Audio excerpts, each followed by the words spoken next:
నమస్కారం అండి. నా పేరు Kalam Sanjay Kumar, high court advocate Telangana.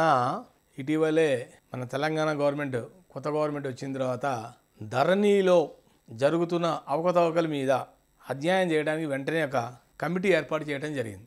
BR Ambedkar సచివాలయంలో ఇటీవల కాలంలో శ్రీ ఏ కోదండరెడ్డి గారు రిటైర్డ్ ఐఏఎస్ ఆఫీసర్, ఆయన ఆధ్వర్యంలో ఒక 4-5 మెంబర్స్తో కూడిన ఒక కమిటీని ఏర్పాటు చేసి ఆ కమిటీ చేయవలసిన పని ఏంటంటే ఒక 5 కలెక్టర్లు, డిస్ట్రిక్ట్ కలెక్టర్స్ని 5 కలెక్టర్లు, ఒకటి district collector Khammam, district collector Rangareddy, district collector Nizamabad, తర్వాత district collector Warangal, district collector Siddipet, ఒక 5 కలెక్టర్స్తో కూడిన వాళ్ళందరినీ కలెక్టర్స్తో మీటింగ్ ఏర్పాటు చేసి అసలు ధరణి పోర్టల్లో జరుగుతున్న అవకతవకలు ఏంటి, దీనికి CCLA chief commissioner land administration mister Naveen Mittal గారి ఆధ్వర్యంలో అసలు ఎక్కడెక్కడ తప్పులు జరిగినాయి, రైతులు ఎక్కడ బాధపడుతున్నారు, ఎక్కడ ఇబ్బంది పడుతున్నారు, మొత్తం చాలా జరిగింది. ధరణిలో చాలా మిస్టేక్స్ జరిగినాయి అంతకుముందు ప్రభుత్వంలో. ఇప్పుడు ఇదంతా దాన్ని క్లీన్ చేయమన్నాడు ఆయన గవర్నమెంట్ సీఎం గారు, లేటెస్ట్ రేవంత్ రెడ్డి గారు. నాకు ఈ మొత్తం రిపోర్టు బిఫోర్ లోక్సభ ఎలక్షన్స్ ముందర నాకు మొత్తం రిపోర్ట్ కావాలన్నాడు ఆయన. దాన్ని ఇప్పుడు ప్రక్షాళన చేస్తున్నారు, వీళ్ళంతా దాని మీద వర్క్ చేస్తున్నారు కూర్చొని.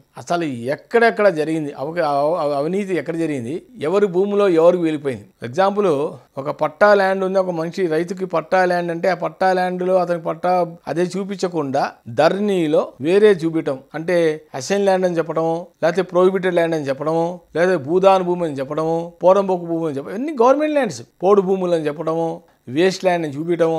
అతనేమన్నా రైతు కష్టపడి డబ్బులు పెట్టి సంపాదించుకున్నాడు పట్టా ల్యాండ్, మరి ధరణిలో ఎందుకు రాంగ్ వస్తుంది, మిస్టేక్స్ ఎందుకు వచ్చేలా? చాలా మంది రైతులు చాలా బాధపడుతున్నారు, సఫర్ అయ్యారు పాపం. మామూలుగా చెప్పండి, చాలా సఫర్ అయ్యారు. వాళ్ళు చుట్టూ తిరిగి ఎంఆర్ఓ ఆఫీస్కి వెళ్తే ఎంఆర్ఓ పట్టించుకోడు, నాకు సంబంధం లేదు, వీళ్ళంతా నేను చూడట్లే అంటాడు. కలెక్టర్ ఆఫీస్కి వెళ్తే కలెక్టర్ గారు అపాయింట్మెంట్ అని ఇవ్వడు, బిజీ. మరి ఎవరి దగ్గరికి వెళ్ళి చెప్పుకోవాలి వీళ్ళు కలెక్టర్లు? మన రైతులు చాలా జరిగినాయి, చాలా మిస్టేక్స్ అయితే జరిగటం వాస్తవం. అది చాలా మంది కూడా కొంతమంది ఆత్మహత్య కూడా చేసుకున్నారు రైతులు, వాళ్ళ భూమిలో వేరే భూములు వెళ్ళిపోవడం వల్ల చాలా మంది జరిగినాయి, ఇన్సిడెంట్స్ జరిగినాయి. కాబట్టి దీని మీద మళ్ళీ కొత్త ప్రభుత్వం వచ్చిన తర్వాత ఈ కొత్త కమిటీ వచ్చింది.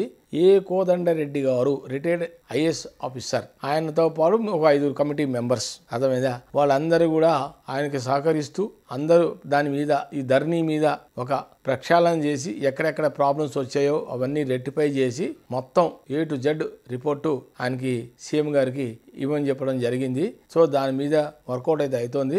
ధరణిలో ఇప్పుడు మటుకు ఇదిలా కాకుండా ఇప్పుడు మటుకు దాని మీద సీరియస్ అయింది గవర్నమెంట్. వచ్చే కొత్త గవర్నమెంట్ అయితే చాలా సీరియస్ అయింది. రైతులు ఎవరు భయపడాల్సిన అవసరం లేదు, మీకు న్యాయం జరుగుతుంది.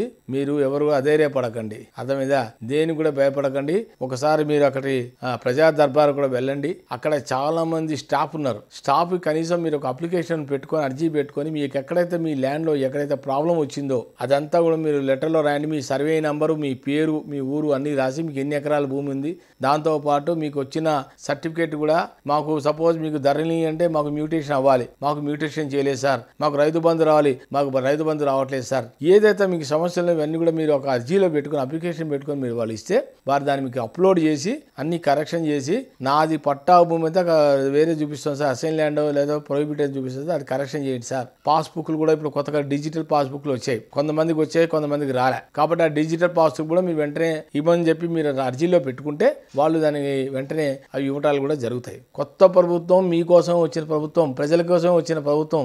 ఇప్పుడే మీరు ఏదైనా ఇష్యూస్ ఉంటే మీరు చెప్పుకోండి, ప్రభుత్వానికి చెప్పుకోండి, మీ ప్రాబ్లమ్స్ అన్ని సాల్వ్ అవుతాయి. చేయించుకోవాలి, మీరు తిరగాలి, కొంచెం కష్టపడాలి. మీరు కష్టపడితే మీరు ప్రజా దర్బార్కి వెళ్ళండి, అక్కడికి వెళ్ళండి, మీకు అక్కడే న్యాయం జరుగుతుంది. కొంచెం లేట్ అవుతుంది కానీ టైం అయితే పడుతుంది, కానీ మీరు అర్జీ పెట్టుకోండి. వాళ్ళు సిస్టమ్స్ అందరూ అక్కడ పెట్టేశారు, ఇప్పుడే పెట్టారు కాబట్టి కొంచెం టైం పడుతుంది. ఇంప్లిమెంటేషన్ స్ట్రీమ్ లైన్ చేయడానికి కొంచెం టైం పడుతుంది. ఇవన్నీ కూడా సిస్టమ్స్ని ఒక్కసారి సిస్టమ్ స్ట్రీమ్ లైన్లోకి వచ్చాయనుకోండి, ఇంకెవరు కూడా ఎటువంటి ఇబ్బంది ఉండదు. కాబట్టి ఎవరు కూడా అధైర్యపడకండి. కొత్తగా వచ్చిన ధరణి పోర్టల్ కమిటీ ఒకటి పెట్టారు. ఆ కమిటీ సభ్యులు అందరూ కూడా దీని మీద బాగా సీరియస్గా వర్కౌట్ చేస్తున్నారు. కానీ ఎవరు కూడా భయపడదు, అధైర్యపడకండి, ధైర్యంగా ఉండాలని నా కోరిక. నమస్కారం.